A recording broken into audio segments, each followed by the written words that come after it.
အားလုံးပဲမင်္ဂလာပါဒီနေ့ undo grammar အနေနဲ့နံပါတ်19 grammar ရွေးချယ်ထားတာကတော့ UN ဆိုတဲ့ grammar လေးပဲဖြစ်ပါတယ်အဓိပ္ပာယ်ကတော့ဒါတင်မကဒါလဲပါတယ်ဆိုတဲ့အဓိပ္ပာယ်မျိုးနဲ့သုံးတာများပါတယ်မြန်မာလိုဂျပန်လိုရောမြန်မာလိုရောပေါ့နော်အဓိပ္ပာယ်တွေကိုသိချင်နားလည်ဖို့အတွက် example ဥပမာလေးတွေရှင်းပြပေးပါမယ်နံပါတ်1ဥပမာ今年のインフルエンザは高熱が出る上咳もひどい今年のインフルエンザはさဒီနှစ်ရဲ့တုပ်ကွေးက高熱が出る上高熱ဆိုကြအပူကြီးတဲ့အပြင်ကိုအဖျားကြီးတဲ့အပြင်ကို咳もひどいချောင်းဆိုးရကလည်းပြင်းထန်ပါတယ်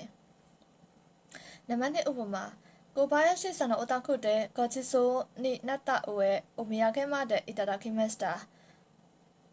小林さんのお宅でဆိုတာကြတော့小林さんရဲ့အိမ်မှာဆိုလို့ရှိရင်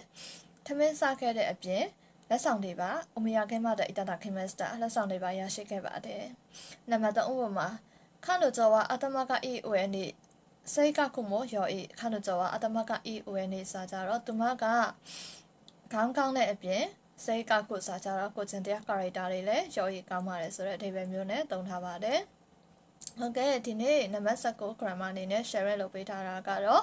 UN ဆိုတဲ့ grammar လေးပဲဖြစ်ပါတယ်အားလုံးပဲ grammar တွေကိုအများအားပြောတဲ့အတိုင်းပေါ့နော်မြန်တို့အခုဆိုလို့ရှိရင်YouTube channel တွေမှာ YouTube channel မှာလည်းတင်ထားပါတယ်ဒီ Facebook မှာဆိုလို့ရှိရင်နံပါတ်9လားမသိဘူးနံပါတ်9ကနေစပြီးတော့ဒါလူနဲ့ဗီဒီယိုရိုက်ပြီးတော့တင်ထားပါတယ်အဲ့တော့အရှိ grammar တွေကိုလည်းလေ့လာလို့ရပါတယ်ဒါ undo ဆိုတာကအဖြစ် sharing လုပ်တာမဟုတ်က content တစ်ခုအနေနဲ့ monetize လုပ်နေတယ်လို့ထင်စစ်တယ်မယ် viewer လေးကဘယ်လောက်မှမရှိဘူးကြည့်ချင်မကြည့်ချင်နေတကယ်လေ့လာချင်တဲ့လူကကြည့်လိုက်မယ်အဲ့တော့တကယ်အသုံးဝင်ဖို့ပဲရွေပြီးတော့လုပ်တာဖြစ်တဲ့အတွက်အားလုံးပဲလိုအပ်နေတဲ့သူတွေအဆင်ပြေဖို့ရွေရပါတယ်